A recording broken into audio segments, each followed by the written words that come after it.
O capítulo inicia já com flashback, quando estiver na reunião dos Hashiras. Após Amane se retirar, Sanemi diz que o Oyakata, o Kagaya, o Buyashiki, deveria ter pelo menos 2 pilares como guardas-costas, e perguntou se Gyomei não poderia fazer nada a respeito. O mesmo diz que era impossível, pois ele tinha se tornado pilar com 19 anos, e tinha pedido isso a ele já fazia 8 anos.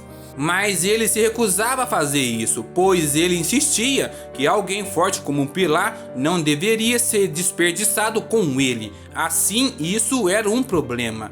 Shinobu diz que soube que todos os líderes da família Buyashiki nunca tiveram um guarda-costas em toda a história. Então voltamos para o presente. Todos estavam se esforçando para chegar o mais rápido na mansão, e de repente uma enorme explosão aconteceu. Todos ficaram apavorados. Tanjiro sentiu um monte de cheiro de sangue e carne queimada. Então, em meio às chamas, estava Muzan. E em seu pensamento mesmo disse que o Buyashiki tinha um sorriso de um budista. Mas então ele e a sua família se explodiram. Ele tinha cometido um erro. Tinha achado que o Buyashiki era um humano comum. Mas na verdade ele era um completo maluco. Ele sabia que estava planejando alguma coisa, mas não dessa dimensão. Ele tinha deixado a explosão ainda mais mortal, adicionando armadilha de espinhos nela, só para atrasar a sua regeneração, o que significava que ainda tinha algo por vir. O Buyashiki tinha algo na manga. Muzan diz que os pilares estavam vindo, mas não era só isso.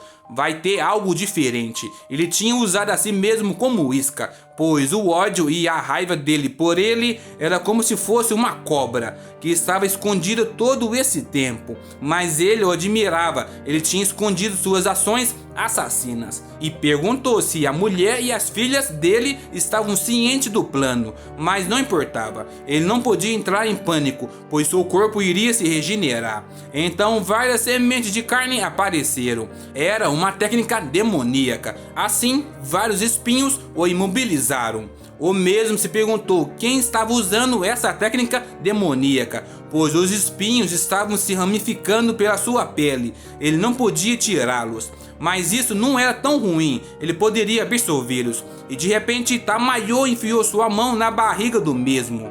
O mesmo perguntou por que ela estava lá. Tamayo disse que aqueles espinhos pertenciam ao homem que ele tinha transformado em demônio em Asakusa. O mesmo em seu pensamento disse que ela tinha chegado perto dele, usando uma técnica demoníaca de disfarce, e se perguntou o que ela estava pretendendo fazer.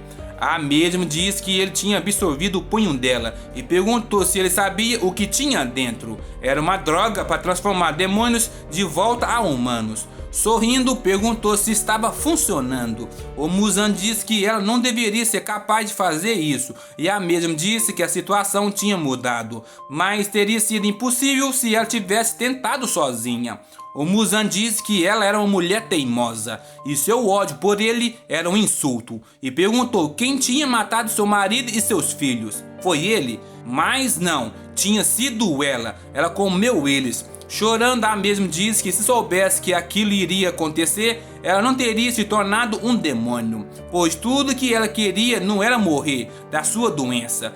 Ela só queria ver seus filhos crescerem. Então o mesmo diz que após isso ela matou vários humanos e perguntou se aquilo tudo era uma ilusão. E diz que ele tinha notado que ela se divertiu bastante com eles. A Tamayo diz que sim, ela matou várias pessoas, depois que ela tinha caído no desespero.